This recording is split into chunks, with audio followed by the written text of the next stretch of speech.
네. 사람들이 하나도 안 보여요. 여러분 얼굴을 직접 다 보면서 강의를 하고 싶은데 불이 꺼지고 그러다 보니까 여러분 저 잘 보이시나요? 네. 근데 토요일 밤이잖아요. 여기 와서 뭐 하세요? 토요일 밤에 정말 놀러 갈 때도 많고 만날 사람도 많은데 과연 오실까? 이렇게 많이 와주셨어요. 오늘 감사한 분들이 제가 너무 많은 것 같아요. 사회를 봐주신 우리 박신영 MBC 기상캐스터님이시죠. 최근에 마감 뉴스 하고 계시는데 시청자 게시판에 화이팅 글도 좀 남겨주시고 그러세요. 우리 박신영 사회자님 위해서 박수 한번 쳐드리는 시간.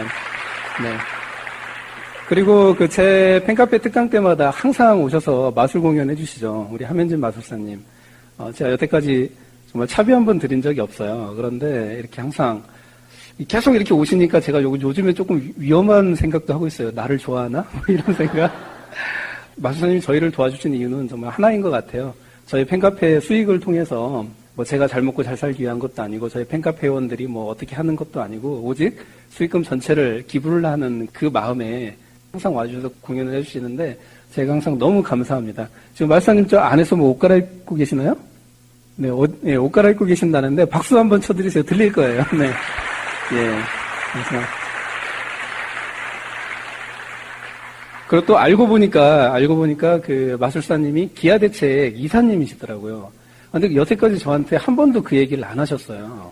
저한테 분명히 인지를 해주셨으면 기아대책도 많이 도와드리는 건데, 이번 특강 수익금은 월드비전은 여태까지 많이 해가지고, 이번에는 영등포에 노숙자 돌보시는 분이 계세요. 밥사랑 공동체라고 되게 이상한 분이에요, 그분도. 제가 되게 이상한 사람을 되게 좋아하는데, 지금도 노숙자 한 30명하고 같이 한 집에서 생활하시는 분이 계시는데, 그분, 그 노숙자 단체에 기부를 할 생각입니다. 다 여러분의 마음이 다 모아져서, 네, 그런 일이 벌어지는 것 같아요. 우리는 그냥 아무렇지 않게 기부금을 전달할 수도 있지만, 그것을 받는 사람 입장에서는 정말 한 생명이, 길에서 얼어 죽는 사람이 정말 병원 치료도 받을 수 있고, 그러기 때문에 저는 그래서 저희 팬카페 특강이 항상 너무 행복하고 참 기쁩니다. 네.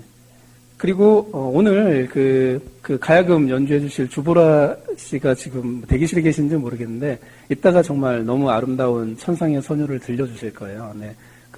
내년 1월 달에 우리 팬카페 주최로 주보라 씨 콘서트를 할 계획이거든요.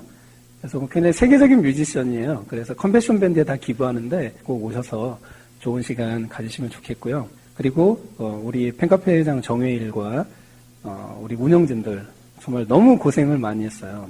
오늘 같은 날만 봐도 낮 3시부터 지금까지 아무것도 안 먹고 봉사를 해주고 계시거든요. 다 직업이 있으신 분들이고 그런데 정말 너무 정말 대단한 것 같아요. 그래서 저는 먼저 우리 주보라님 위해서 박수 한번 쳐주시고 팬카페 운영진들 위해서 정말 뜨거운 박수 한번 또 부탁드리겠습니다. 네. 그러면 또 제가 출석 체크 좀 할게요.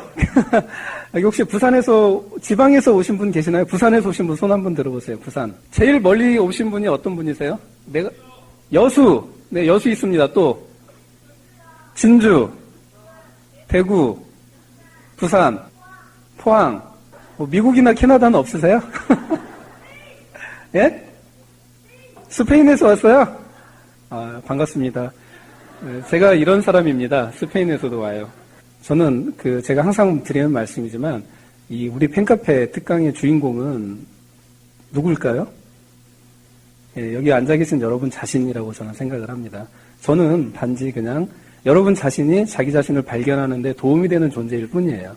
여러분께서 제 특강을 들으시면서 이지성이라는 작가가 하는 얘기가 아니라 얘기를 들어도 이 얘기를 내가 어떻게 내 삶에 적용할까 이 생각을 계속하면서 특강을 들으시길 바라요. 혹시나 저의 매력에 풍덩 빠지셔가지고 저만 바라보시다가 내용을 놓치고 자기 자신에게 적용하는 시간을 갖지 못하면 그 특강은 무의미한 게 되고 말 것 같아요. 여러분 준비되셨죠? 네. 항상 귀는 제 말을 들으시면서 머릿속으로 또는 마음속으로 항상 여러분 자신과 또 여러분이 사랑하는 사람을 생각하시기 바랍니다. 네. 자, 그러면 이제 긴 사설을 마치고 리딩으로 리드하라. 특강을 시작하도록 하겠습니다. 제가 지구에서 처음으로 하는 특강이에요. 여러분들은 리딩으로 리드하라 특강을 최초로 들으시는 정말 위대한 특권을 가지신 분들입니다. 혹시나 오기 싫었는데 어쩔 수 없이 온 분들도 계실 거예요. 그분은 정말 자기도 모르게 정말 행운의 벼락을 맞은 거예요. 인류 최초라니까요. 여러분이 정말 인류 최초로 듣는 겁니다.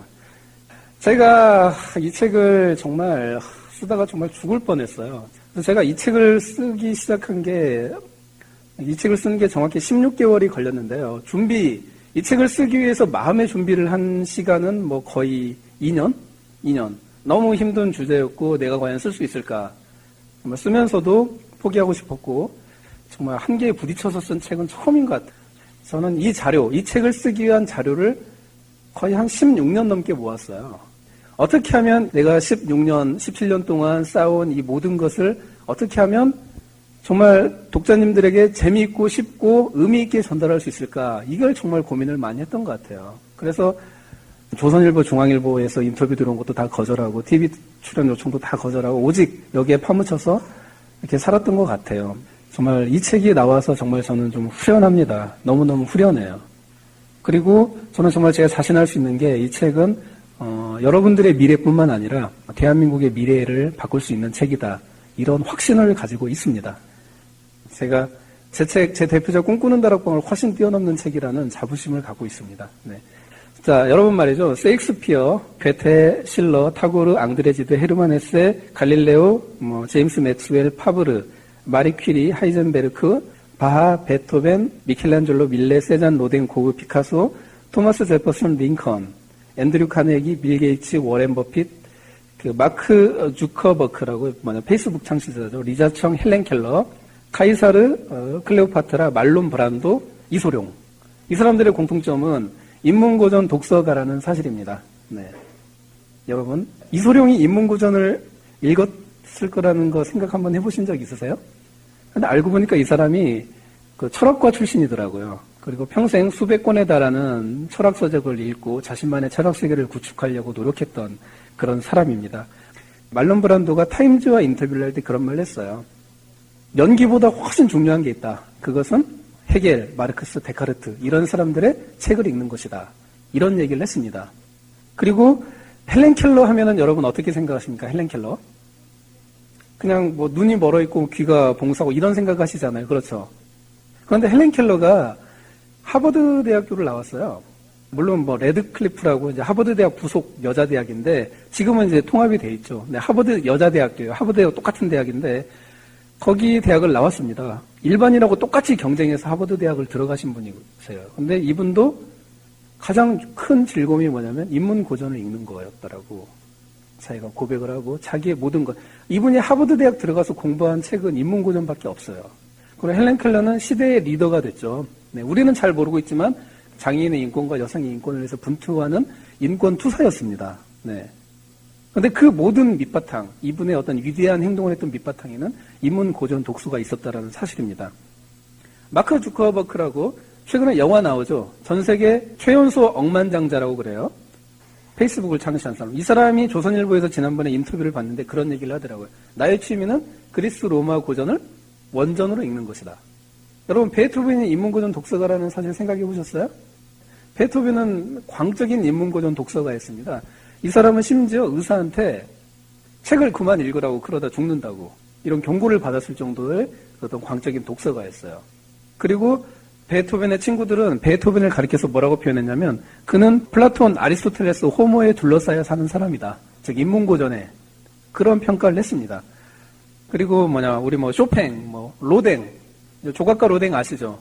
조각가 로댕의 그 주머니에는 항상 단테가 있었다고 그래요. 단테의 신곡이. 그리고 기타 다른 인문고전들이. 이 사람은 하루에도 수시로 조각을 하다가 인문고전을 꺼내서 읽으면서 영감을 받았다고 합니다. 네. 갈릴레오 같은 경우도 단테의 천국론에 대해서 강의를 했을 정도로 인문고전에 대해서 해박한 지식을 가진 사람이었습니다.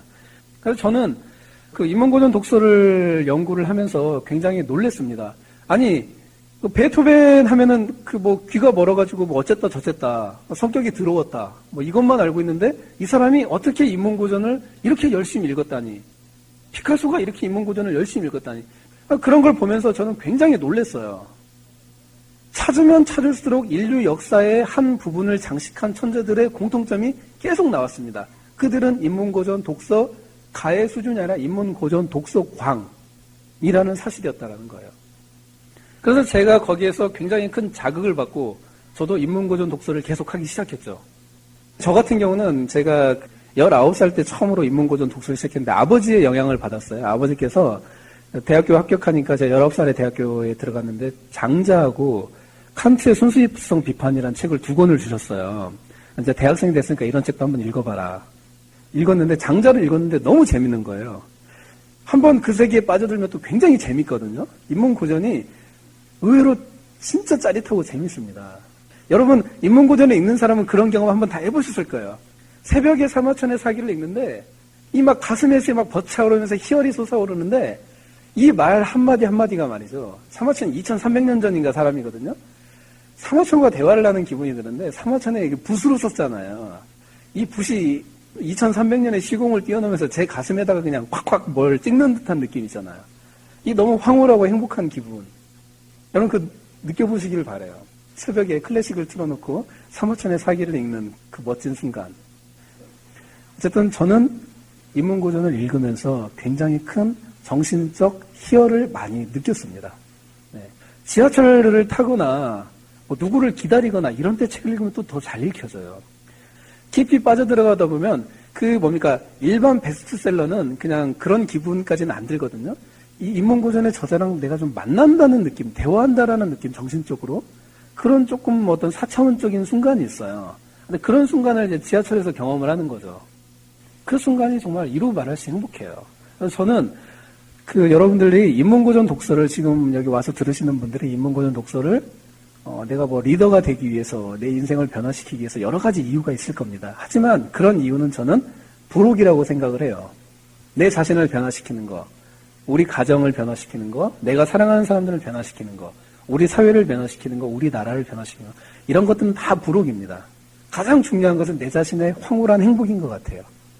읽다 보시면 어느 순간 그 경제를 만나게 됩니다. 그래서 저는 그런 얘기를 많이 들어요. 인문고전을 읽는데 너무 어렵다. 그럼 저는 그런 얘기를 해드립니다. 네, 정상이니까 어려운 거예요. 누구나 인문고전은 다 어렵습니다. 그런데 그 어려움을 이기고 난 경지. 예를 들면 마라톤에서 러너스 하이가 있잖아요. 달리기 할 때 처음에는 좀 고통스럽지만 어느 지점을 지나면 쾌감을 느끼잖아요. 다 경험해보셨죠? 러너스 하이라는 게 있어요. 경험해보세요. 그래서 그런 경지가 있어요. 네. 그때부터 저는 진정한 인문고전 독서의 시작이라고 생각을 합니다. 이제 제가 서론을 열었습니다. 제가 지금부터 드리는 말씀은 모두 다 이 관점에서 들으셔야 됩니다. 인문고전 독서는 행복이다, 기쁨이다. 이것을 여러분들이 마음속에 쓰시기 바랍니다. 철학자들에 대해서, 인문고전 저자들에 대해서 굉장한 오해를 가지고 있다. 네. 여러분, 철학하면 여러분 어떻게 생각합니다? 철학자는 사색하는 사람, 또 초인, 시인. 우리 역시 팬카페 수준이 높구나.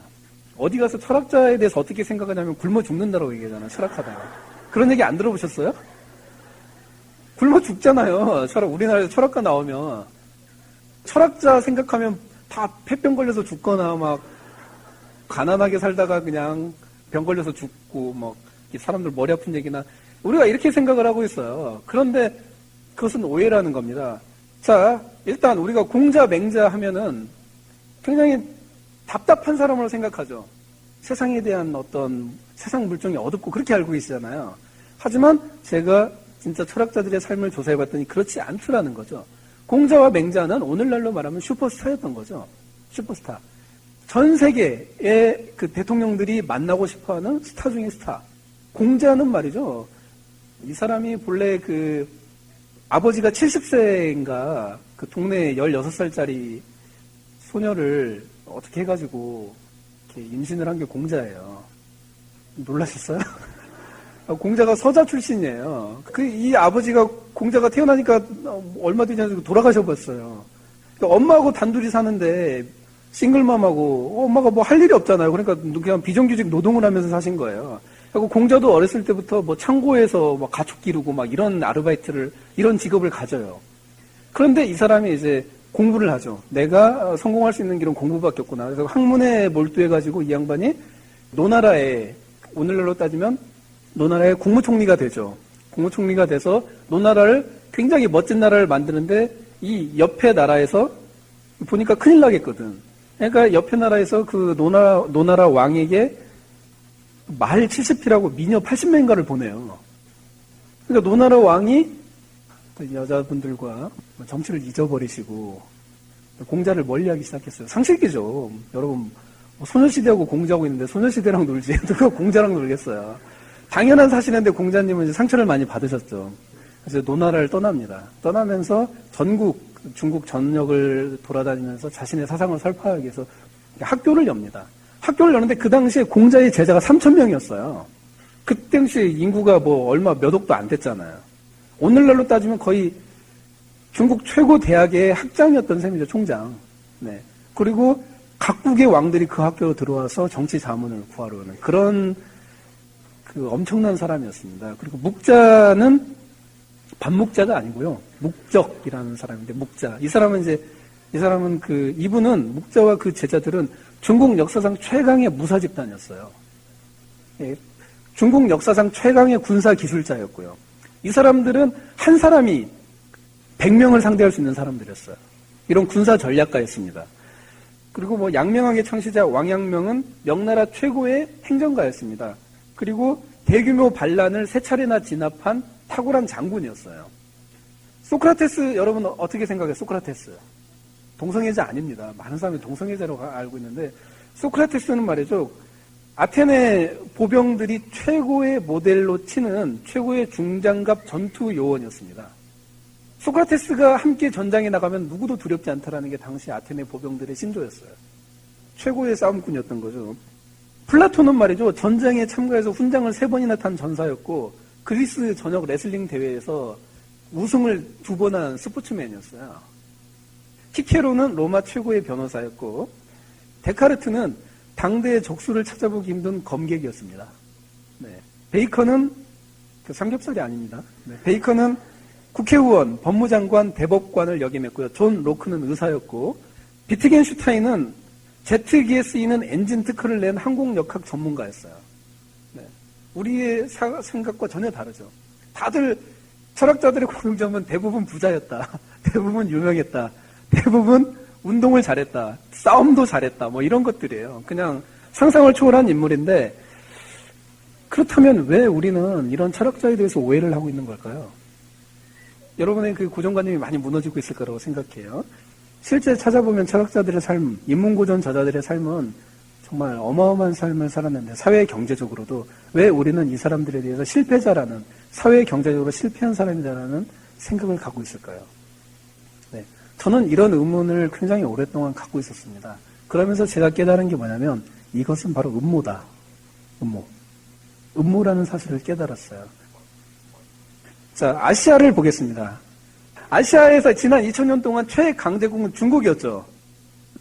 한국은 항상 중국으로부터 문물을 수입했고 일본은 한국으로부터 문물을 수입했습니다.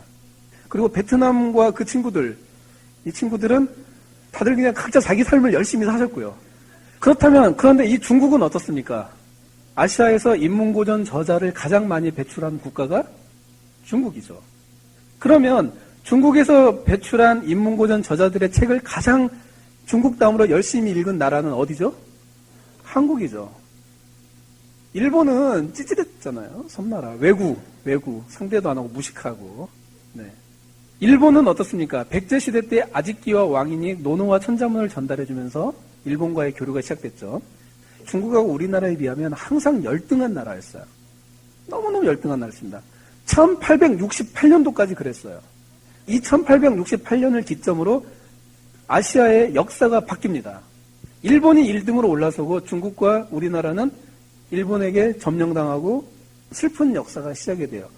여러분 1868년이 어떤 일이 있었는지 아십니까? 메이지 유신이 시작된 해입니다. 네. 일본의 메이지 유신을 가지고 우리가 여러 가지로 분석을 할 수 있습니다. 그런데 말이죠. 인문고전 독서에 한해서 본다라면 1868년에 일본을 개혁하자라는 집단이 나타났습니다. 강력한 지식인 집단이 나타났는데 이 사람들이 가장 먼저 시작한 게 뭐였냐면은 전 국민이 인문고전 독서가로 만들자. 전 학교에 인문고전 독서 교육과정을 집어넣자. 이것이 이 사람들의 모토였습니다. 그래서 당시 이 사람들이 정권을 잡자마자 국가의 번역청을 설립해서 수천 권에 달하는 동서양 고전을 다 번역했어요. 그 똑같은 시대에 중국은 동양 고전에만 빠져있고 서양 고전은 전혀 무시를 했었고요. 우리나라도 일본과 똑같이 번역국을 설치를 했습니다. 똑같은 기간에 일본이 6,000권 정도의 책을 번역하는 동안 우리나라는 20권을 번역을 했습니다. 저는 그때부터 일본과 우리나라의 역사가 갈려졌다고 생각을 해요. 그리고 얼마 지나지 않아서 우리나라는 일본에 점령당하는 슬픈 역사가 연출이 되지요. 그 당시 일본은 어떻게 했냐면 말이죠. 일본의 고등학교를 말씀드릴게요. 일본 제1고등학교, 제2고등학교 같은 명문고등학교는 어떻게 했냐면 교가가 있어요. 교가가. 그 학교 정식 교가 말고 학생들이 만드는 교가 있잖아요. 이상한 거. 그 교가가 뭐였냐면 우리는 플라톤과 칸트를 읽고 토론을 하네. 가사가 그거예요. 노래는 못 들어봤고 몰라요. 뭐 그렇겠죠. 우리는 뭐 플라톤, 뭐 칸트를 읽네. 뭐 열심히 읽으세요. 뭐. 그래서 그때 당시 전 교생이 4,000명에 달하는 전 교생이 일본의 한 명문고등학교는 매일 독서일기를 쓰는데 하루에 한 권씩 인문고전을 매일 읽어야 돼요. 그런 인재들이 다 사회로 나간 거예요.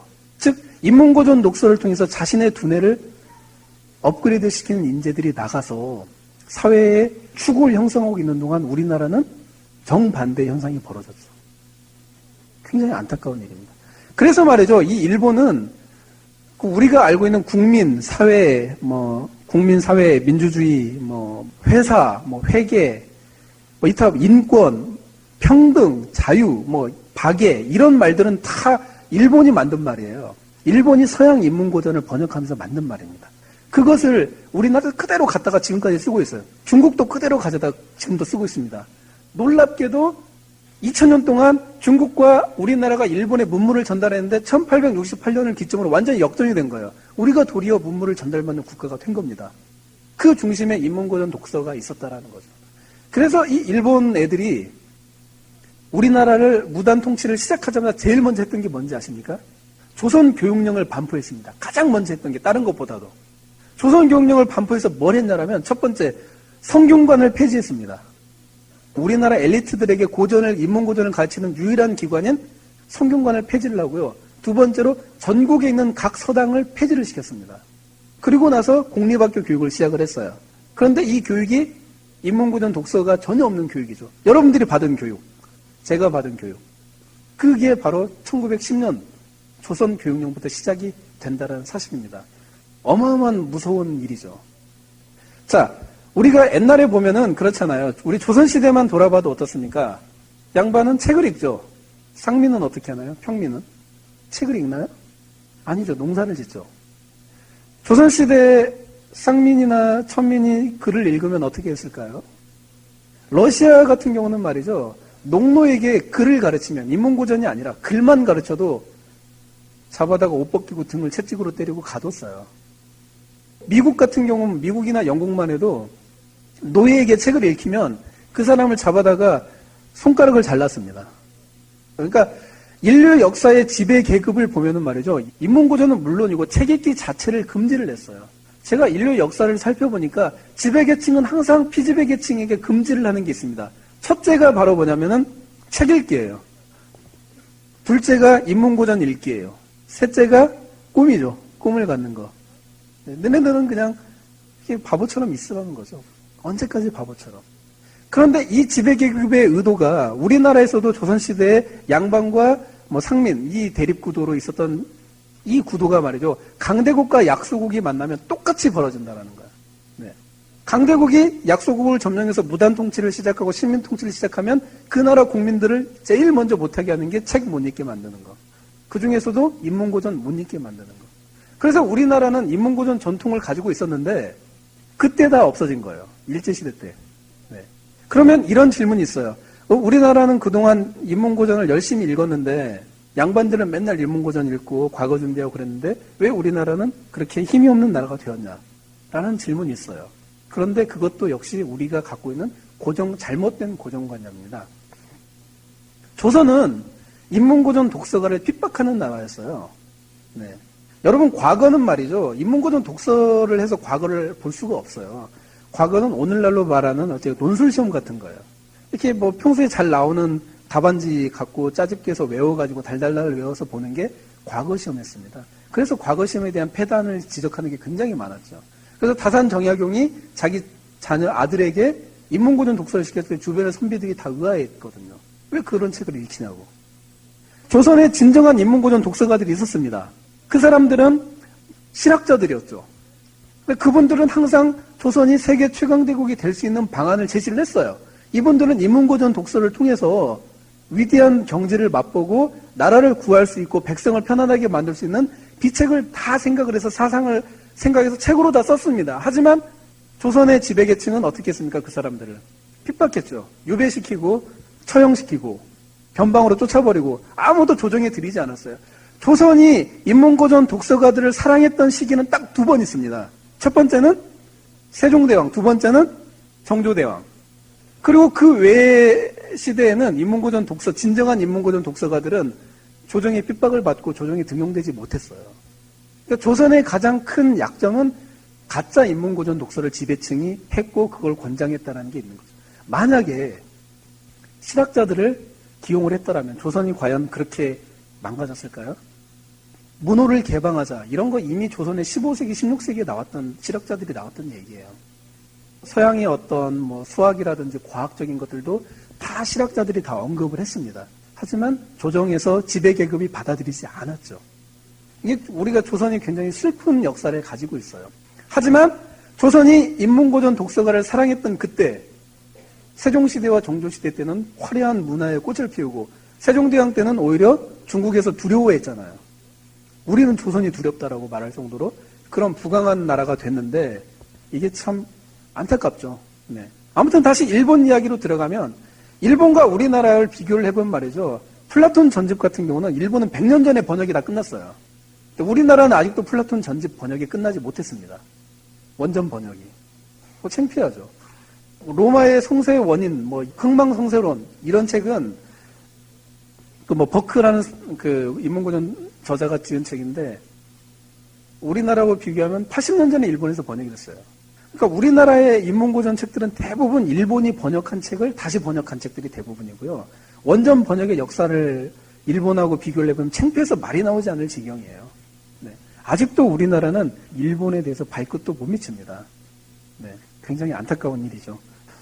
그 인문고전 독서는 말이죠. 다시 계속 제가 다시 한번 정리를 해드릴 거예요. 인문고전 독서는 행복하다라는 사실을 말씀드리고, 그 다음에 두 번째, 우리가 인문고전 저자에 대해서 갖고 있었던 것은 오해였다. 그 다음에 세 번째는 뭡니까? 강대국은 약소국에게 인문고전 독서를 금지시킨다.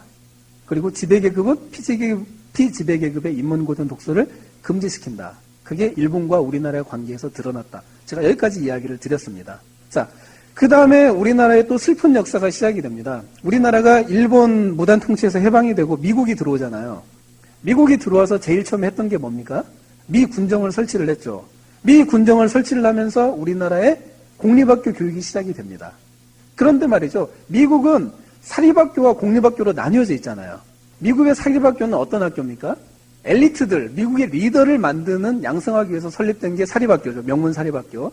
그리고 공립학교는 어떻습니까? 리더는 아닌 팔로워를 양성하는, 뭐 팔로우라니까 트위터 생각이 나서 좀 이상한데 어쨌든 뭐 솔직히 얘기하면 그 공장 노동자하고를 만들기 위한 기관이 바로 목적으로 만들어낸 게 미국 공립학교예요. 그건 교육 역사에 다 나와 있습니다. 뭐 손다이크 같은 그런 사람들은 인종차별론자였거든요. 그 당시 미국에 이민이 계속 히스패닉, 흑인들이 들어오고 막 아시아 사람들이 들어오니까 미국 교육과정 편찬위원회들이 모여서 인종주의자들, 그 핵심 인물들을 말하는 거예요. 뭐 손다이크와 그 추종자들이 이거 안 되겠다. 얘네들이 혹시나 사립학교 교육을 받고 뛰어난 교육을 받게 되면 큰일 나니까 얘네들은 그냥 읽기 쓰기 뭐 이론 위주로 그냥 돌려라. 그렇게 해서 만든 게 미국 공립학교 교육 시스템입니다. 그래서 미국 공립학교에는 인문고전 독서 교육이 없어요. 제가 지난번에 중앙일보 이원진 기자하고 인터뷰를 했었는데 그분이 그런 얘기를 하더라고요. 자기는 너무 놀랬대요. 이분이 뭐냐면 뭘 하냐면 미국의 사립 명문 고등학교 있잖아요. 사립 명문 고등학교에 한국인 회장 이런 사람들을 인터뷰하는 게 주 임무예요. 이분이 하시는 말씀이 그런 거예요. 저의 연재를 보고 다음 연재를 보고 이제 인터뷰를 요청했는데 작가님이 미국의 사정에 대해서 좀 깊이 모르시는 것 같다 그러는 거예요. 뭐가 제가 모릅니까 그랬더니 작가님이 그 블로그에 연재한 거 그것은 정말 서론에 불과하다. 정말 더 심하다고 말을 하는 거예요. 너무너무 미국은 치열하게 인문고전 독서를 사립 명문학교에서 시킨다. 그리고 거기에는 우리가 필사가 있잖아요. 필사. 인문고전 독서. 필사를 지독하게 시킨대요. 미국 사립 명문학교에서. 심지어 어떤 학교는 인문고전을 읽고 그 다음 페이지를 자기가 직접 써보는 거. 앞에까지는 다 필사를 한 다음에 그 뒤에는 자기가 그 인문고전 저자 입장에 대해서 자기가 스스로 창작하고 이런 교육을 시키고 있다고 그래요. 그거 제가 괜히 깜짝 놀랐죠. 네. 그러면 우리나라는 어떻습니까? 여러분 그 대학교도 나오시고 중학교도 나오시고 고등학교 나오시는데 학교에서 인문고전 필사 해보셨어요? 인문고전 읽고 토론해보셨어요? 인문고전 읽고 에세이 써보셨어요? 우리가 미국을 따라갈 수 없는 거예요. 기본 IQ는 미국 애들보다 훨씬 뛰어나잖아요. 그런데 우리한테는 휘발유가 없다니까요. 머리는 더 뛰어난데 우리나라가. 그래서 미국 애들은 그렇게 하는데 미국의 명문 사립학교는 플라톤의 국가다 그러면은 국가를 읽고 그것도 원서로 읽는 애들이 많아요. 읽고 도서관에 가서 플라톤의 국가에 대한 주석서를 다 찾아 읽고 와서 에세이 쓰고 선생님 앞에서 발표하고 필사 숙제하고 이런데 우리 한국 애들은 영어 공부하고 수학 공부하고 사회 공부하고 학원 가서 또 영어 공부하고 수학 공부하고 사회 공부하고 그러다 대학교 가서 족보나 떠들고 있다가 토익 공부나 하다가 이러다가 그냥 이렇게 나오죠. 네. 한번 비교를 해보세요. 미국 명문 사립학교 나와서 다시 아이비리그 가서 또다시 깊이 있는 인문고전 독서교육을 받는 이 두 사람이 국제 무대에서 만났을 때 누가 누구의 리더가 되겠어요? 현실입니다. 여러분. 여러분 말이죠. 사람은 어떤 존재입니까? 사람과 동물의 차이점. 사색한다? 원숭이도 사색합니다. 사람과 동물의 가장 큰 차이점은 책을 읽는다잖아요. 여러분, 저 아마존 밀림에 교보문고 있는 거 보셨어요? 뭐 영풍문고 이런 거? 안 보셨잖아요. 네, 사람과 동물의 리딩으로 리드하라니까 책 이야기를 해야죠. 책을 쓰는 동물은 없잖아요. 그렇죠. 네. 미국의 얼 쇼리스라는 사람이 있습니다. 철학자인데요. 이 사람은 미국의 노숙자들을 위한 인문고전 독서 프로그램인 클레멘트 코스를 운영하고 있는 사람이에요. 이분이 한마디 했습니다. 지배계급은 부자는 여기서 말하는 부자는 재벌급을 말하는 거예요. 지배계급은 부자는 인문고전을 읽습니다. 하지만 피지배계급과 가난한 사람들은 인문고전을 전혀 차단되어 있습니다. 이 철학자가 인문고전에 대해서 몇십 년 동안 연구한 결과 한 말이 그거예요. 그래서 강제로 금지를 시켰던 겁니다. 네. 책을 읽으면 말이죠. 여러분 소설책만 읽은 사람은 어떻겠습니까? 감성이 풍부해지죠. 상상의 나래를 많이 펼칠 수 있겠죠. 자기계발서만 많이 읽는 사람은 어떻게 됩니까? 열심히 살겠죠. 자기 인생을 개척하고. 그러면 말이죠. 그 사람이 읽는 책이 그 사람의 두뇌의 방향을 결정을 해버리고 두뇌의 색깔을. 그러면 인문고전을 읽었다. 그러면 어떨까요? 인문고전을 쓴 사람은 어떤 사람일까요? 천재들이죠. 천재들의 사고방식을 가진 사람들이죠. 이 사람들의 책을 지속적으로 읽다 보면은 자기도 모르게 천재의 사고방식을 갖게 된다는 거예요. 아무리 인문고전이 어려워도 말이죠. 우리가 물과 식물의 관계를 한번 생각을 해보세요. 콩나물에다가 물을 주세요. 그 다음날 보면 그 물이 그대로 남아있습니까? 없죠. 하지만 콩나물은 자랍니다. 인문고전 독서도 마찬가지예요. 독서도. 우리가 책을 읽을 때는 이해를 못할 수도 있지만 읽고 난 다음에 자기도 모르게 부쩍 성장이 돼 있는 거예요. 인문고전 천재들의 책을 읽으면서 우리는 어떻게 되냐면 천재들의 관점을 우리가 보게 되는 거예요. 내 두뇌가 그동안 천재와는 전혀 거리가 먼 삶을 살았던 내 두뇌가 굉장히 답답하고 고리타분하고 정말 돌덩이 같았던 이 두뇌가 천재들을 계속 만나는 거예요. 계속 만나다 보면 이 두뇌는 천재들의 생각에 익숙해지겠죠. 그 순간 우리 두뇌에 혁명이 일어나는 거예요. 그래서 우리 아인슈타인이 어땠어요? 아인슈타인 처음에는 바보였잖아요. 바보였죠? 그런데 아인슈타인이 어떻습니까? 10대 시절에 맹세를 하잖아요. 나는 그 당시 막 10대 시절 어떻게 됩니까? 막 술도 한잔하고 애들끼리 막 그러잖아요. 그래서 아인슈타인 친구들이 막 술 마시고 그랬단 말이에요. 자랑하고. 그때 아인슈타인이 그렇게 친구들 앞에서 선언을 하지 않습니까? 나는 앞으로 술 대신 인문고전에 취하겠다. 그리고 평생 인문고전 독서를 하죠. 아인슈타인은 그런 얘기를 했습니다. 내가 상대성 이론을 발견하는 데 있어서 가장 결정적인 역할을 한 것은 책이었다. 그 책은 바로 칸트의 순수이성 비판이었다. 이렇게 얘기를 했습니다. 아인슈타인은 여러분이 알다시피 한때 바보의 대명사로 불렸지만 12살 때 막스 탈무드라는 사람을 만나서 체계적인 인문고전 독서 교육을 받기 시작을 합니다. 그러면서 아인슈타인이 깨달았던 거죠. 인문고전 독서를 하면서 자기의 두뇌가 변화하는 것을. 그리고 10대 시절에 앞으로 나는 인문고전 독서에 목숨을 걸겠다라는 선언을 하고 인문고전에 거의 광적으로 독서를 하는 사람이 됩니다. 아인슈타인의 두뇌가 어떻게 변했을까요? 천재의 두뇌로 변해서 25살에 상대성 이론을 발표하게 되죠. 아인슈타인 연구가 가장 권위자 중에 한 명인 아서 아이 밀러는 단언을 합니다. 아인슈타인의 상대성 이론을 발견한 천재가 된 그 비결 중에 가장 큰 원인 중에 하나는 인문고전 독서다 라고 얘기를 합니다. 그냥 우리는 그런 사실을 잘 모르고 있죠. 그 다음에 또 어떻습니까? 레오나르도 다빈치는 천재의 대명사였죠. 하지만 레오나르도 다빈치는 원래 천재로 태어난 사람이에요. 하지만 이 사람의 천재성은 드러나지 못했습니다. 세계에도 지금 이 순간 얼마나 많습니까? 천재로 태어났지만 천재적인 일을 하나도 못하고 그냥 사라지는 사람 많잖아요. 레오나르도 다빈치가 34살 땐가 30대 중반에 어떤 결단을 내립니까? 나에게 부족한 것은 천재들의 생각이다. 그래서 라틴어를 새로 배우잖아요. 이 사람은 대학도 안 나온 사람이에요. 자기가 계속 천재성을 가지고 있는데 인정받지 못했습니다. 로렌초 데 메디치의 인정을 받지 못했어요. 메디치 가문에. 그래서 어떤 시스티나 성당의 건축 작업을 할 때 피렌체 예술가들이 다 초청받았는데 레오나르도 다빈치가 초청을 못 받았어요. 실패한 예술가였어요. 레오나르도 다빈치는 자기 자신에 대해서 굉장히 많은 묵상을 했던 것 같습니다. 내가 어쩌다 이렇게 되었을까? 나는 이 사람들보다 뛰어난 재능을 가지고 있는데 왜 내 천재성은 발휘가 되지 않고 있는가? 결론은 하나였습니다. 인문고전 독서를 하지 않았다. 그래서 다시 라틴어를 배워서 레오나르도 다빈치 인문고전 필사도 엄청나게 한 사람이에요. 그리고 나서 약 5년간의 인문고전 독서 기간이 마친 다음에 이 사람이 만든 게 최후의 만찬과 모나리자 등등이잖아요. 네. 레오나르도 다빈치 연구가들 하나같이 얘기합니다. 레오나르도 다빈치의 인문고전 독서를 통해서 그의 천재성이 꽃을 피웠다라고. 얼마나 중요한지 아시겠죠? 인문고전 독서를 하면은 두뇌가 변합니다. 저도 마찬가지였어요. 저도 얼마나 정말 돌덩이 같은 두뇌를 갖고 있었는지 몰라요. 저는 창조성이라는 게 뭔지 모르는 사람이었어요.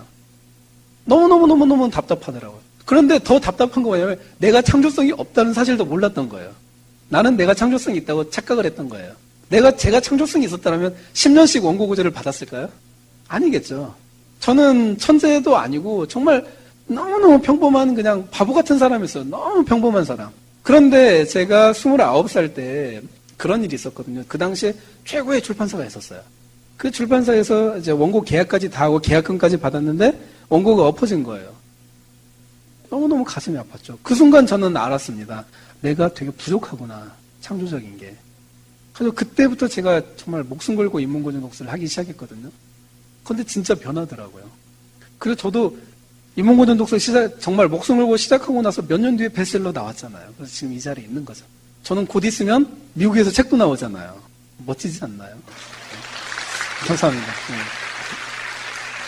한번 생각을 해보십시오. 10년 동안 출판사들로부터 항상 원고가 형편없다. 독창성이라는 건 찾아볼 수 없다. 이런 평가만 받았던 사람이 인문고전 독서의 비밀을 깨닫고 인문고전 독서에 올인을 했던 시간을 몇 년 겪고 나니까 베스트셀러 작가로 변화하고 아시아는 기본이고 미국에서도 책이 나오는 사람이 됐다. 네, 단지 여기 앞에 있는 이 사람의 얘기라고 생각하지 마시고요. 제 자신이 그걸 경험을 했기 때문에 여러분에게 강력하게 말씀드릴 수 있는 거예요. 그게 있단 말이에요. 그래서 우리 조선시대에도 사대부 계급이 인문고전 독서 교육을 했는데 단지 서당에만 다니는 사람하고 성균관을 다니고 정통적인 인문고전 독서 교육 받은 사람하고 그렇지 않은 사람하고 비교를 해보면 차이가 너무 확연하게 드러나는 거예요. 그러니까 못하게 하는 거죠. 일본 애들도 메이지 정부 그 애들도 걔네들이 뭐 알고 있겠어요. 그분들이 나쁜 놈들이니까 그 애들이 해보니까 학생들이 다른 거예요. 인문고전 독서 교육을 받은 학교랑 안 받은 학교랑 다른 거예요. 그러니까 우리나라 점령하자마자 인문고전 독서 교육 없애버렸잖아요. 완전히. 성균관 서당 다 없애버렸잖아요. 영원히 피지배 국가로 만들려고. 여러분이 그 희생양이 되시면 안 된다라는 얘기예요, 저는. 이제 여러분 인문고전 독서를 시작하셔야 된다라는 얘기예요. 어렵기도 하지만 재밌다라는 거예요. 그리고 여러분의 두뇌에 큰 변화가 반드시 일어날 수 있다라는 사실입니다. 자, 로렌 포프라는 사람이 있어요. 워싱턴 DC 대학 정보원 설립자이자 미국 최고의 대학 교육 평가 전문가인데 이 사람이 한 말이 그거예요. 미국에서 가장 지성적인 대학은 하버드, 예일, 스탠포드가 아니다. 말보로, 뉴, 리드, 세인트 존스 대학이라고 그래요. 이 4개 대학은 인문학 전문 학교예요. 그래서 재학생이 300~400명밖에 안 돼요. 되게 적은 그런 학교인데 정말 재밌는 게 뭐냐면 세인트 존스 대학이 이 중에서 4개 대학 중에 최고라고 이 사람이 평가를 하는데 세인트 존스 대학은 말이죠. 하버드 대학이나 예일 대학 이런 데는 상위 0.5%가 들어가잖아요. 미국에서도. 그런데 세인트 존스 대학은 평범한 존재가 들어가는 거예요. 고등학교 성적이 상위 10% 안에 드는 학생은 전체 학생의 20에서 30%에 불과하대요. 그러니까 세인트 존스 대학의 70% 학생들은 반에서 20, 30등 하는 애들이 들어간 거예요. 그런데 대학을 졸업하고 나서는 달라집니다. 4년 뒤에는 말이죠. 세인트 존스 대학의 졸업생들이 아이비리그 졸업생들보다 훨씬 높은 비율로 로즈 장학생에 선발되고 저명한 과학자와 학자의 길로 들어선다고 그래요. 그런데 이 세인트 존스 대학이 4년 동안 하는 교육이 뭔지 아십니까? 인문고전만 읽고 토론하고 공부하는 거예요. 인문고전 4년 동안. 네. 리드 대학도 인문고전 독서, 고전 독서 100권 읽기 프로그램에서 재학생이 다 읽어야 됩니다. 리드 대학을 중간에 때려치운 사람이 스티브 잡스죠. 스티브 잡스. 스티브 잡스가 그런 얘기를 하죠. 나의 모든 창의성은 리드 대학의 플라톤과 호모로부터 시작하는 인문고전 100권 읽기 프로그램에서 대부분 왔다. 이런 고백을 인터뷰 때 한 적이 있죠. 이 정도입니다. 미국에 말이죠. 인문고전 독서 교육을 하는 학교는 굉장히 많아요. 시카고 대학이 가장 대표적이죠. 시카고 대학은 미국에서 가장 소문난 삼류학교였습니다. 하지만 1920년대에 로버트 허친스라는 사람이 나와요. 로버트 허친스는 미국의 최고의 항존주의자입니다. 항존주의자는 뭐냐면 인문고전 독서교육이 짱이다라는 이런 주장을 하는 사람이에요. 그래서 각 학교에 인문고전 독서교육과정을 집어넣는 사람들입니다. 이 로버트 허친스가 총장에 취임해서 그 유명한 인문고전 100권 읽기 프로그램이 시작이 되잖아요. 100권을 읽지 않은 사람은 졸업을 안 시키잖아요. 그때부터 시카고 대학의 노벨상 수상자들이 폭주하기 시작을 하죠. 지금도 최고의 시카고 대학의 노벨상을 가장 많이 받은 학교잖아요. 80명이 넘었다고 그래요. 미국의 상류층의 그 인문고전 독서 교육은 지금 현 ING라는 상태죠. 아무튼 인문고전 독서의 그 가장 큰 장점은 우리의 두뇌를 변화시킬 수 있다는 거예요. 그 전통이 아직도 미국과 유럽에는 살아 있습니다. 우리나라는 다 없어졌지만요. 그래서 다시 아까 얘기로 돌아가면은 이런 이 엄청난 인문고전 독서 교육을 미국이나 강대국 입장에서 보면 약소국이 하면 되겠어요? 하지 말아야겠어요? 하지 말아야겠죠. 그래서 미국 운정이 들어와서 제일 처음 했던 게 미국의 공립학교 시스템을 집어넣어서 우리나라 인문고전 독서 교육 전통이 완전히 이제 그때 사라지죠, 공식적으로. 그래서 지금까지 역사가 계속이 됐습니다. 그래서 우리나라 교육은 찢어지고 갈라졌어요. 그냥 완전히 노동자를 양성하는 그런 교육을 대학에서 하고 있다니까요. 중고등학교에서 하고 있고. 너무너무 정말 안타까운데 앞으로는 전 변화가 있을 거라고 생각을 합니다. 네. 근데 일본도 그렇죠. 일본도 2차 대전에서 패망하기 전까지만 해도 그렇게 치열한 인문고전 독서 교육이 있었는데 미국의 GHQ가 들어가잖아요.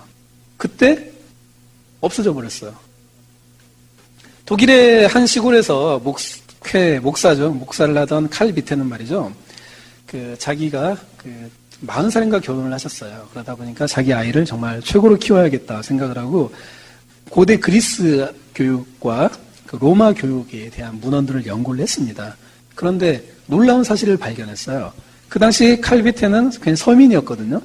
자기 서민의 자녀들이 다니는 학교와 전혀 다른 교육을 로마의 상류층과 그리스의 상류층들이 했다는 사실을 발견했습니다. 그건 인문고전 독서 교육이었습니다. 그래서 이분이 자기 자녀 칼비테 주니어를 인문고전 독서 교육을 시키기 시작을 하죠. 그래서 칼비테 주니어가 어떻게 됩니까? 10대에 15살인가 하이델베르크 대학교인가 거기 법학 교수가 되잖아요. 당대의 천재로 이름을 날립니다. 근데 칼비테는 자신의 교육 비법을 책으로 써서 남겨요. 그런데 이 책이 없어져가지고 일반인이 구할 수 없는 책이 돼버린 거예요. 그러다가 어느 날 하버드 대학, 20세기 하버드 대학교 도서관에서 우연히 발견이 됩니다. 이 책을 발견하고 감동을 받은 레오 위너 하버드 대학 교수가 자기 아들이 태어나기도 전에 기자회견을 엽니다. 뭐라고 하냐면 내 아들은 앞으로 천재가 될 것이다. 기자들이 물어보죠.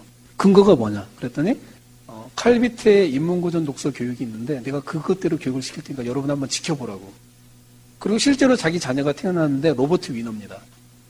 인문고전 독서 교육을 시작을 해요. 그런데 이 로버트 위너가 말이죠. 12살에 테프트 대학에 입학을 했네요. 그래서 2년 만에 졸업했고요. 14살에 하버드 대학교 대학원에 입학했고 18살에 철학박사 학위를 취득했네요. 그리고 바로 하버드 대학교와 MIT 공대 양 대학의 교수가 되었고요. 인공두뇌학이라는 새로운 학문을 창시했습니다. 이 레오 위너 교수의 딸 콘스탄스, 즉 그 로버트 위너의 여동생이겠죠. 14살에 레드클리프 여대 하버드 대학입니다. 하버드 여자대학교 입학을 했고 다른 딸 베타도 12살에 하버드 대학에 입학을 했다고 합니다. 조금 놀라는 분위기가 있네요. 그 다음에 역시 그때 같은 책을 봤던 그 하버드 대학교를 졸업하고 심리학자로 이름을 날렸던 보리스 사이디스도 아들 제임스 윌리엄 사이디스를 칼 비테시 교육법 인문고전 독서교육을 시켰는데요. 그 사람이 뭐 속물과 천재에서 이런 얘기를 했어요. 자랑을 했습니다. 내 아들은 올해 겨우 12살이지만 일리아스나 오디세이아를 그리스어 원문으로 암기하고 있다. 소포클레스, 에우리피데스, 아리스토파네스 같은 그리스 고전 원전들도 다른 아이들이 로빈슨 크루소를 읽듯이 쉽고 재미있게 읽는다. 이렇게 얘기를 했습니다. 그 윌리엄 사이디스는 11살에 하버드 대학교에 입학했고요. 12살에 하버드 대학교 수학클럽에서 4차원 세계에 대한 논문을 발표해서 하버드 대학 교수들을 지적 충격에 빠뜨렸다고 합니다. 이게 바로 인문고전 독서 교육의 어떤 천재를 만드는 교육의 그 근원인데요. 여러분들은 모두 다 자신의 자녀를 12살에 하버드 대학을 보내시기 때문에 놀라지 않으시고 있습니다. 아무튼 저는 믿습니다. 여러분의 자녀들이 하버드 대학에서 다 제 책을 읽고 있으면 제가 어떻게 되겠어요? 그날을 기다리고 있습니다. 자, 제가 이런 자료들을 접하고 굉장히 제가 놀래가지고, 제가 초등학교 교사를 7년을 했잖아요, 선생님을. 네. 나름 잘 나갔었어요. 제가 조선일보, 중앙일보, 동아일보, 국민일보, 경향신문 한겨레에 전면 인터뷰가 실린 초등학교 교사 최초, 나름 잘 나가던 스타 교사였습니다. 그런데 우리 반 애들에게 적용을 시켜봤어요. 그런데, 효과가 있더라고요. 그러니까 우리나라 학생들의 가장 큰 장점이 뭘까요? 침묵의 맛을 알잖아요. 웅변은 은이고 침묵은 금이다. 이것을 우리나라 학생들은 너무 잘 지켜요. 그래서 선생님이 수업 시간에 수업을 하면 궁금한 거 있는 사람 그러면 다 침묵은 금. 이런 주는 게 있잖아요. 이 인문고전을 읽혔더니 궁금한 게 없는 거죠. 교육에 있어서 가장 중요한 건 물음표 교육이잖아요. 그 아이들한테 저는 아침 자율학습 시간에 플라톤의 파이돈과 장자, 손자 이렇게 한 3권 정도를 항상 필사를 시켰어요. 필사시키고 애들한테 발표도 한 번씩 시키고 제가 설명도 한 번씩 해주고. 근데 애들이 이제 싫어하죠. 아이들한테 읽히고 제가 되게 놀랬던 게 뭐냐면 삼각형의 넓이 구하는 공식을 가르쳤던 때가 기억이 나요. 가장 인상적이었던 때가. 근데 제가 대부분 보면 우리나라는 그렇잖아요. 선생님이 삼각형 넓이 구하는 공식을 딱 가르쳐주고 어떻게 하죠? 이건 이렇게 되는 거야. 이렇게 구하니까 넓이가 나오네? 이렇게 시계를 보고, 23초, 23번, 43초, 43번, 11초, 11번 나와서, 문제 풀어봐. 이렇게 나와서 이제 풀죠. 속절없이 선생님은, 11초, 11번 나와서, 문제 풀고, 이러고, 궁금한 거 있어? 그러면 애들이 이제 또 탈무드의 지혜를 발휘해서 탁 침묵. 선생님은 그 애들의 그 지혜에 눌려서, 다음 넘어갈게. 이러고 이제 넘어가는 게 우리나라 수업인데, 제가 그때 이제 철학고전을 아이들에게 가르치고 삼각형 넓이 구하는 공식을 가르쳤을 때, 굉장히 아이들이 질문을 막 던지기 시작을 하는데, 이 질문의 난이도가 너무 높아요. 삼각형은 왜 그렇게 생겼냐고. 삼각형을 만든 사람은 누구고, 왜 삼각형의 넓이 구하는 공식이 어떤 원리로, 왜 하필 저런 원리여야만 되냐. 이런 질문들 있잖아요. 그러니까 애들이 뭡니까? 삼각형의 넓이 구하는 공식. 철학고전을 접하지 않은 반 아이들은 삼각형의 넓이 구하는 공식을 그냥 넓이 구하는 공식으로 외우고 지나갑니다. 그런데 철학고전을 읽은 아이들은 삼각형이란 무엇인가에 대해서 관심을 갖더라는 거죠. 삼각형은 무엇인가? 삼각형은 왜, 어떻게, 무엇을 위해 저게 존재하는가? 평소에 읽기 어려운 책들 있잖아요. 아이들 수준의 조금 높은 책들. 이런 책들을 너무 쉽게 읽어요. 제가 그런 걸 보고 굉장히 놀랐습니다. 그래서 제가 그때 정말 어떤 생각을 했냐면, 이 아이들을 정말 집중적으로 인문고전 독서교육을 시킨다면, 우리 로버트 위너라든지, 윌리엄 사이디스, 이런 사람들이 하버드 대학을 10대 시절에 갔잖아요. 충분히 갈 수 있겠구나라는 제가 그런 확신을 그때 얻었던 것 같아요. 제 체험입니다. 체험. 너무 달라지니까, 아이들이. 자, 그런데 말이죠. 그 인문고전 독서 교육의 그 단점도 있습니다. 그 존 스튜어트 밀과 로버트 위너, 윌리엄 사이디스 이 세 사람의 공통점은 정신질환을 앓고 사회 부적응을 했다라는 공통점을 가지고 있습니다. 존 스튜어트 밀은 20대에 정신분열증세로 고생을 했고요. 로버트 위너, 그 하버드 대학 간 10살에 간 친구, 학교 및 사회 부적응증으로 고생했고, 윌리엄 사이디스는 자폐증, 신경쇠약, 대인기피증을 앓았다고 하네요. 제가 보니까 세 가지가 있더라고요, 공통점이. 첫째가 너무 과도한 교육을 받았다. 둘째가 강압적인 교육을 받았고, 세 번째가 무신론에 입각한 교육을 받았다. 이렇게 있습니다. 그런데 이런 인문고전 독서교육을 받고서도 하등의 부작용을 겪지 않는 사람들이 있어요. 누굴까요? 우리나라 천재들이죠. 우리나라 천재들. 여러분, 퇴계 이황 선생님이 정신질환 겪었다는 얘기 들어보셨어요? 아니면 율곡 이희 선생님이 인문고전 읽다가 자폐증 앓고 대인기피증과 신경쇠약에 빠져서 고생했다는 얘기 들어보셨습니까? 아니면 다산 정약용 선생님이 20대에 정신병으로 고생하시고 막 아니잖아요. 그러니까 저는 우리나라가 너무 멋있어요. 자, 우리나라는 최고의 나라, 최고의 인문고전 독서교육, 부작용이 없는 나라, 너무너무 멋진 나라예요. 우리나라의 천재들은 다 행복해요. 정말 다 행복합니다. 행복하고 아름다워요. 그런데 우리나라가 이 사람들을 너무 몰랐던 거지. 서양 천재들은 말이죠. 대부분 강압적인 교육도 많이 받고 막 그래가지고 정신질환자도 되게 많아요. 사이코들도 있고 막 그런데 반고흐 보세요. 반고흐. 반고흐의 아름다운 편지라는 책이 있습니다. 거기 보면은 반고흐가 인문고전 독서 그림 얘기 다음으로 나오는 게 책 이야기밖에 없어요. 그런데 대부분 다 인문고전 얘기가 나옵니다. 그런데 반고흐 아저씨 어떻게 하죠? 네, 그렇게 하죠. 네. 그런데 우리나라에는 그런 사례가 없어요. 우리나라는 다 이렇게 아름다운 이야기들이 넘쳐나는데 그것을 보니까 우리나라는 말이죠. 먼저 인간이 되는 교육이 있잖아요. 인격 수양을 먼저 하는 그 교육을 하면서 인문고전 독서교육을 하거든요. 근데 서양은 인격 수양은 거의 없어요. 그래서 우리나라 교육이 굉장히 위대한 교육입니다. 저는 여러분들이 그 인문고전 독서교육에 대해서 제 책을 읽어보시고 율곡 이희라든지 퇴계 이황 선생님, 다산 정약용 이런 분들의 그 생애를 교육을 독서를 쭉 연구를 한번 해보시길 바래요. 그러니까 모든 교육의 시작과 끝은 그 제가 처음에 여러분이 강조했던 거 기억하시죠? 행복이라는 거. 이 행복의 바탕을 두고 책도 읽고 그래야 되는 거지. 욕심이 들어가면 부모나 선생님의 욕심. 우리의 천재 만들어야겠다. 12살에 하버드 대학 보내서 나도 아침마당 출연해야지. 이런 마음 갖고 있으면 애가 하버드 갈 수 있어요. 갈 수 있는데 어느 날 하얀 집에 가 있는 거지, 애가. 그러니까 좀 조심을 해야 되겠습니다. 네. 그래서 이제 인문고전 독서교육에 대한 이야기를 이쯤에서 하고요. 경제와 경영 분야에 대해서 인문고전 독서 이야기를 좀 해보도록 하겠습니다. 그 1776년은 그 엄청난 해입니다. 이때 영국 글래스고 대학 애덤 스미스가 국부론을 출간해서 경제학이라는 학문을 창시를 한 해고요. 미국이 영국으로부터 독립선언을 한 해입니다. 그런데 말이죠. 현대 경제학을 창시한 애덤 스미스의 직업이 철학과 교수였다는 사실이에요. 이분이 처음으로 쓴 책이 도덕감정론이라고 철학서적이에요. 그런데 이분이 경제학을 창시를 했다라니까요. 그리고 이분의 제자들이 다 철학자 출신이라는 거죠. 자, 고전 경제학파의 이론은 1929년 10월에 뉴욕 주식시장이 붕괴하면서 대공황이 일어나면서 흔들려요. 그때 존 메이너드 케인스가 나타납니다. 케인스를 통해서 현대 경제학이 탄생하는데 케인스는 인문고전 독서 광이었습니다. 이 케인스가 만든 게 IMF입니다. IMF. 신자유주의는 루이 루지에라는 사람이 만들었는데요. 신자유주의는 루이 루지의 직업은 철학자였습니다. 철학 교수였어요. 그러다가 이제 2차 대전이 일어나면서 신자유주의 학파가 사라질 위험에 처하는데 그때 프리드리히 하이에크라는 사람이 나타나서 신자유주의를 다시 부활을 시킵니다. 근데 이 사람은 또 유럽에서 철학자로 칭송을 받는 사람이에요.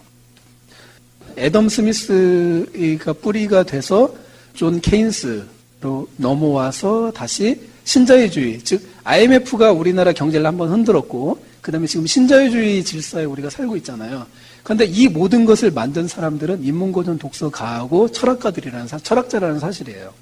그러면 우리가 이 엄청난 신자유주의가 나쁘다라는 건 알고 계시죠? 좋지 않다라는 건.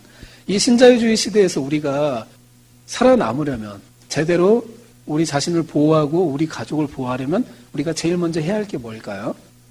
이 신자유주의 경제 질서를 만든 사람들의 생각을 알아야겠죠. 그 사람들이 어떤 사람이고 어떤 방식으로 생각했고 어떤 스타일로 현대 경제사회를 이 사람들이 만들었는지를 알아야겠죠. 네. 그러려면 그 사람들이 읽은 책을 읽는 게 우선이지 않겠습니까? 그래서 우리에게 또다시 인문고전 독서가 필요하다는 사실입니다. 만약에 우리나라에 케인스 이상의 인문고전 독서를 하는 경제학자가 우리나라에 한 명이라도 있었다면 우리가 그렇게 IMF 때 한강의 기적이 한강의 눈물로 변했잖아요. 한강의 피눈물로. 네. 이 역사는 지금도 계속 반복이 되고 있거든요. 그런데 안타깝게도 우리나라에는 케인스를 두뇌를 이길 수 있을 만한 경제학자가 없었던 거죠. 그 현실이 지금 이대로 여기까지 진행이 되어 오고 있습니다. 지금 이 강의를 들으시는 여러분 중에 여러분의 자녀 중에 케인스 이상의 애덤 스미스 이상의 하이에크 이상의 경제학자가 인문고전 독서 광이 나타난다면 그러면서 그 사람이 경제학자가 된다면 우리나라도 희망이 있을 거라고 생각을 합니다. 해야 할 이야기가 너무 많은데 그냥 시간이 많이 부족해서 네. 그래서 경제하고 경영에 대한 것은 제 리딩으로 리드하라 보면은 아주 자세히 써놨거든요. 경제학, 현대, 우리가 살고 있는 자본주의를 만든 사람들이 누군지, 우리나라를 그렇게 피눈물 나게 만든 경제학자들은 어떤 사람들인지, 거기에 대한 모든 것을 제가 다 적어놨습니다.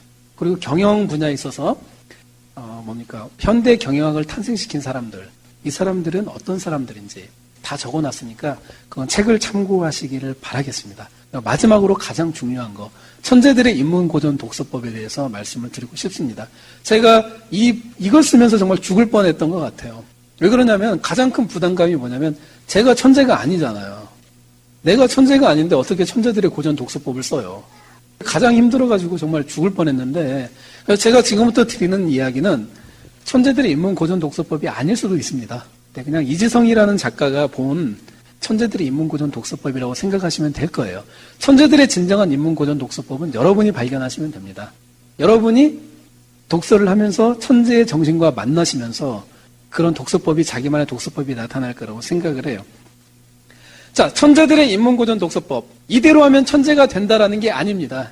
이지성이 봤더니 이대로 하면 천재가 되는 것 같더라예요. 자, 천재들의 인문고전 독서법에서 기본이 있습니다. 첫 번째 기본은 양이에요. 양적으로 승부하는 건데 이 사람들의 독서 태도가 있어요. 이 사람들의 독서는 뭐냐면은 간단합니다. 딱 두 가지로 나눠져 있어요. 첫째는 양이고 두 번째는 질입니다. 자, 양은 뭐냐면 말이죠.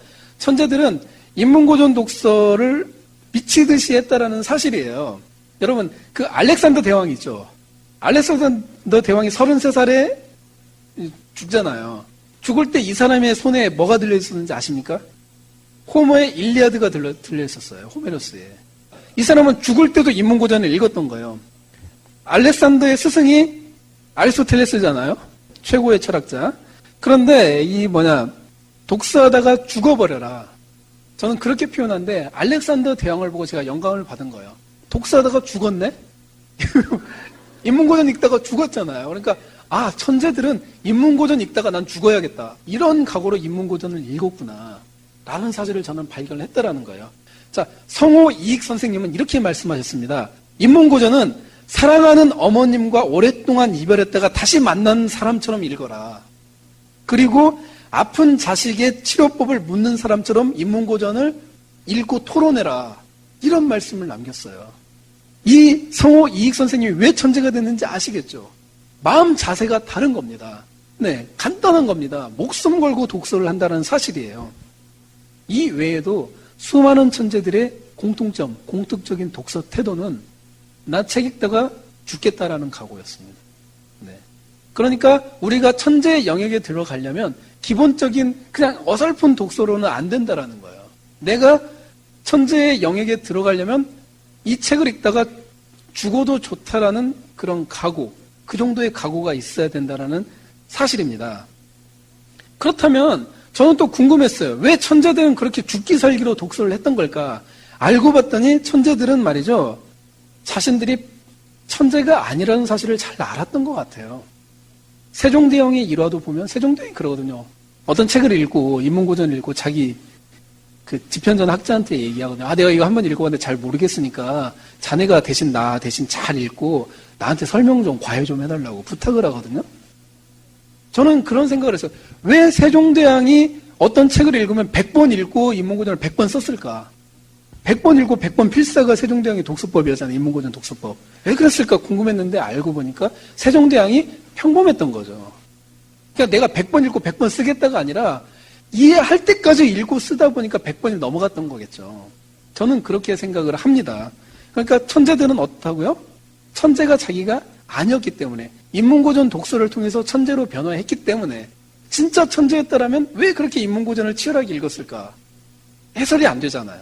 그래서 저는 그들이 어쩌면 천재가 아니었을 수도 있겠다. 이런 생각을 합니다. 세종대왕은 구소수관이라는 책을 1100번 읽었어요. 송시열, 남명조식, 헤겔, 뉴턴 이런 모든 사람들의 공통점이 바로 그겁니다. 책을 이해될 때까지 읽어요. 반복해서. 천재의 정신과 만날 때까지 책을 반복해서 읽습니다. 그렇게 해서 자신의 우둔한 두뇌를 계속 깨트리는 거예요. 그래서 마침내 그 천재의 영역에 도달하는 순간 그 사람의 뇌에서 어떤 변화가 일어났던 것 같습니다. 공자도 그랬죠. 공자도 주역의 이치를 깨닫기 위해서 주역을 가죽을 옛날에 죽간이잖아요. 대나무. 그걸 가죽으로 다 끈을 묶었는데 소가죽으로 막 묶었거든요. 가죽끈이 3번 떨어질 때까지 반복을 해서 읽었습니다. 공자도. 주자는 이렇게 말한 적이 있죠. 주자. 성리학의 대가, 창시자. 다른 사람이 한 번 읽어서 알면 나는 100번 읽고 다른 사람이 10번 읽어서 알면 나는 1000번을 읽는다. 이해될 때까지 읽는 거예요. 죽기 살기로 책을 읽고 반복해서 읽은 다음에 천재들은 뭘 했냐? 책을 베껴 썼습니다. 레오나르도 다빈치, 퇴계 이황 이런 분들이 필사를 했다는 겁니다. 그리고 초서라는 것도 있어요. 초서는 뭐냐면 인문고전에서 중요한 부분을 뽑아가지고 베껴 쓰는 거예요. 주제별로 베껴 쓴 다음에 편집을 해서 책을 만드는 거예요. 그런데 이건 이제 조선의 천재들이 많이 한 그런 독서법입니다. 그래서 타산 정약용 선생님 같은 경우는 이런 초서 독서가 100권의 책을 열흘 만에 읽을 수 있는 방법이다. 이렇게 했고, 정조대왕도 자신은 어렸을 때부터 이 초서 독서를 엄청나게 많이 해서 자기가 만든 책이 수십 권이 있다. 그러니까 제가 필사한 게 책으로 수십 권이 된다. 그런 얘기를 했습니다. 이제 천재들을 보면은 필사를 하고 나서 필사로 그치는 게 아니에요. 베껴 쓰는 것이니까 그걸 다 외워요. 책을 다. 달달달달달 외웁니다. 천재들의 인문고전 독서는 뭐가 있냐면, 첫째, 사색이 있습니다. 사색이. 서해 류성룡 선생님은 이렇게 말씀하시고 있습니다. 5수레의 책을 술술 암송하면서도 그 의미를 전혀 모르는 사람이 있다.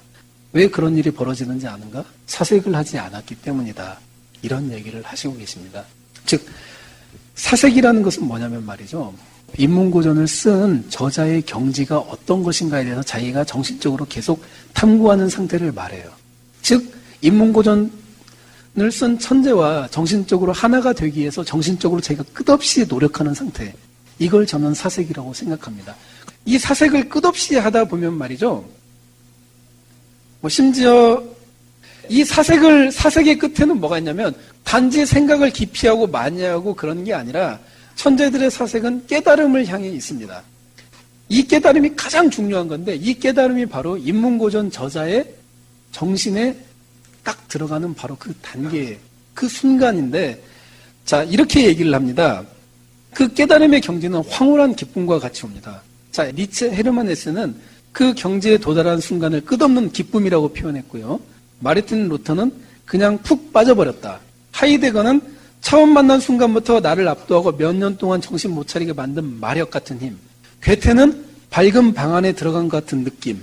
바그너는 하늘의 선물을 받은 순간. 베토벤은 행복 그 자체. 가우스는 인생의 가장 특별한 즐거움. 마하트마 간디는 나를 사로잡고 뒤흔드는 대사건. 아브라함 링컨은 내 감각과 감성을 단번에 사로잡는 영원한 아름다움이라고 표현을 했습니다. 즉 독서하다 죽어버려라는 이 태도로 반복 독서를 하고 필사를 하고 암송을 하고 20년씩 사색을 하고 나서 찾아오는 그 경지는 깨달음의 경지인데 이 깨달음의 경지는 황홀한 기쁨과 함께 온다는 거예요. 근데 저는 이게 그 순간 뇌에서 어떤 엄청난 호르몬이 방출이 돼가지고 뇌의 신경회로가 완전히 다 재바뀌는 게 아닐까 저는 이런 생각을 합니다. 왜냐하면 공통적으로 나타나는 게 이 황홀한 깨달음이거든요. 어마어마한 깨달음. 그래서 또 제가 연구를 해봤습니다. 이 황홀한 깨달음은 도대체 어떤 마음을 갖고 독서를 했을 때 오는가 봤더니 두 가지가 있습니다. 첫째는 위대함을 향한 열정. 이 드골도 엄청난 인문고전 독서가였거든요. 드골이 인문고전 독서를 하면서 프랑스를 구하는 영웅이 되겠다. 자기는 조국을. 그런 위대함을 열정을 가지고 독서를 했습니다. 그리고 그 다음 사람 존 스튜어트 밀은 자서전에서 이런 고백을 했어요. 입법론의 마지막 페이지를 덮었을 때 나는 전혀 다른 사람으로 변해 있었다. 나는 그 책에 나온 학설을 토대로 전 인류의 현재 상태를 개혁하겠다는 구상을 분명하게 그렸다. 나는 전 인류의 운명을 마음속으로 늘 깊이 생각하고 있었다. 그 생각은 나 자신과 절대로 분리될 수 없는 것이었다. 샤를 드골은 조국을 생각하면서 인문고전 독서를 했습니다. 존 스튜어트 밀은 인류의 운명을 생각하면서 인문고전 독서를 했습니다. 다산 정약용 선생님은 쇼킹이에요. 내 나이 20살 때 우주 사이의 모든 일을 고찰하여 깨달음을 얻은 뒤 그것을 정리하고 싶은 마음이 있었다. 사나이의 가슴 속에는 언제나 가을매가 하늘로 치솟아 오르는 듯한 기상과 하늘과 땅을 작게 여기고 우주가 내 손 안에 있다고 생각하는 마음이 있어야 된다. 즉 천재들의 인문고전 독서의 위대함을 향한 열정은 인문고전 독서를 하는 목적이 조국을 위한 것, 인류를 위한 것, 그리고 우주까지 자기 마음속에 집어넣는 이런 위대한 어마어마한 위대함이 있었다는 사실이죠. 네. 이런 마음으로 독서하는 사람과 이런 위대함을 향한 열정이 없는 사람의 독서는 큰 차이가 있을 수 있겠죠. 그리고 두 번째는 사랑입니다. 사랑.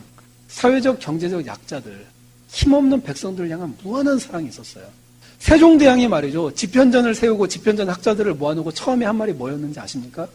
우리 여기서 독서하다가 죽자라고 얘기했어요. 우리 힘없는 백성들을 위해서 여기서 다 함께 독서하고 공부하다 죽자. 그런 마음이 있었기 때문에 세종대왕이 천재가 될 수 있었던 거고 집현전 학자들이 세종대왕과 함께 한글을 창제할 수 있었던 거 아니겠습니까? 그러니까 우리나라의 그 독서가들이 인문고전 천재들이 너무너무 멋지다는 사실이죠. 세종대왕이 말이죠. 얼마나 멋진 사람이냐면 이분은 그 조선시대에 노비들의 인권을 챙긴 사람이에요. 조선시대에 노비에게 출산 휴가가 있었습니다. 100일에. 세종대왕이 그거 제정을 했어요. 그리고 심지어 여자 노비의 남편까지 출산 휴가를 동시에 줬어요. 요즘도 잘 그렇게 안 하잖아요. 그렇죠?